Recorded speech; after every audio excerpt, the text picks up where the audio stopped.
PCA represent the collective voice. Whether you're born in England or anywhere else in the world, if you've played professional cricket in England and Wales, then PCA are there for life, and it's not just while you're playing, it's after you finish your careers as well. The real purpose of the PCA is to champion the interest of professional cricketers across England and Wales. It was set up in 1967, and under Fred Rumsey's leadership at the time as one of the founding partners, there was huge progress made in to make sure that players were looked after and rewarded both financially but also off the pitch as well. So I wrote to every secretary of the club and every senior professional outlining my views on forming an association that could bring the players' view to the administration, and it went from there.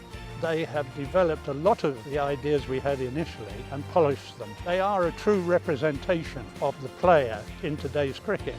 You must remember those guys and all the efforts they put in the early days. I think it was pretty tough. My role as PCA Chairman is to represent the collective voice of all players up and down the country at board level, at the PCA and on the ECB Cricket Committee. We are consulted, we are sat at the table, our voice is being heard certainly. The personal development and welfare angle is massive for players. Obviously cricket is a short career and can end at any point. It's something outside the games. Should things happen that bring your career to an end prematurely, or from a long-term point of view have your goals outside of the game for things to go into after cricket finishes. The Personal Development and Welfare Programme is made up of 6 PDMs who cover 3 clubs regionally.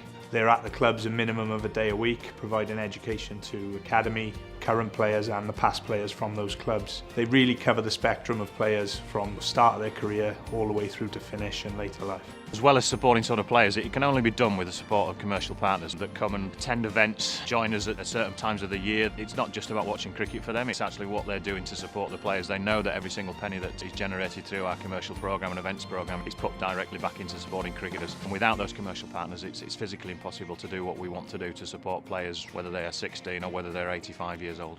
One of the areas that the PCA works with is the Team England Player Partnership. It's a partnership with all the England players that when they represent their country, the PCA look after and support them in their commercial needs, their contracts negotiations with the ECB, so it's all done together to make sure that they are fully supported if there are issues. It was so important that the PCA were able to represent the women. The England Women's Player Partnership was set up to look after the commercial programme and the financial distributions from the ECB to the players. It essentially gives the players ownership of how they want the contracts to be. They have their own voice through the PCA. I've always had the players' interests at heart, so to be part of an organisation that are doing some really good things for the players in this country, not just the women but the England men, the county players, it's a really important time for the game as a whole. You can get the right advice basically at the end of the phone at any time you need it. The PCA look after you from when you're starting off in the academy right through your careers, but probably equally as important, they look after former professional cricketers.